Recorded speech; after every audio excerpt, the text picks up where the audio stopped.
Donc j'essaie vraiment de comprendre comment travaillaient les peintres de l'Antiquité à l'époque romaine. Et j'étudie avant tout la peinture murale d'époque romaine, donc ce qu'on appelle communément les fresques. Et je les étudie d'un point de vue archéologique et technique. Donc j'essaie de comprendre comment elles sont réalisées. Donc plutôt de m'intéresser à ce qui est peint, je m'intéresse à comment cela a été fait. Donc les pigments qui ont été utilisés, les matières premières pour réaliser les mortiers, donc le sable, la chaux, le marbre, etc.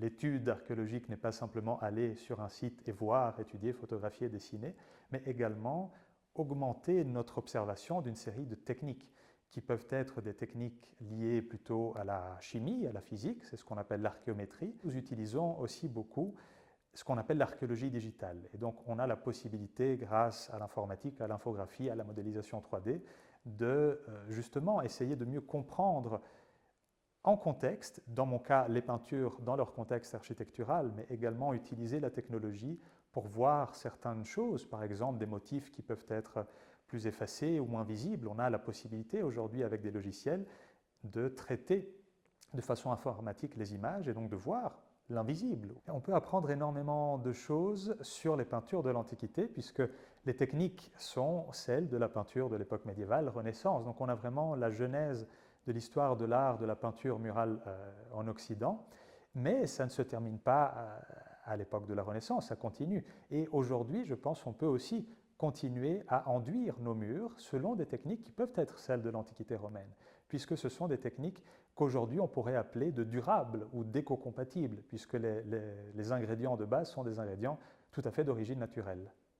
On a recréé dans le hall du collège de Erasme, de la faculté de philosophie, arts et lettres, une fresque à l'antique. Donc on a exploité les résultats de la recherche sur les pigments, sur les mortiers et sur les matières premières pour recréer une nouvelle peinture, mais réalisée à la manière des anciens. Donc l'idée de ce projet était déjà de créer un pont entre la science et l'art, puisque les résultats que nous avons utilisés sont des résultats de recherche archéologique, mais surtout de combinaison également de techniques physico-chimiques, puisqu'aujourd'hui on peut analyser chimiquement de manière non invasive les peintures antiques et extraire des informations sur la composition des matières premières que nous avons pu réinjecter dans la composition de la fresque. Les recettes de l'Antiquité fonctionnent et donc créer des fresques solides, stables, très économiques, très peu chères à faire, faciles à faire quand on connaît la recette et qu'on a les beaux matériaux, et produire quelque chose de stable, de durable, de résistant dans le temps, puisque les peintures de l'Antiquité, on peut encore les voir aujourd'hui. Donc elles ont résisté pendant presque 2000 ans, plus de 2000 ans pour certaines.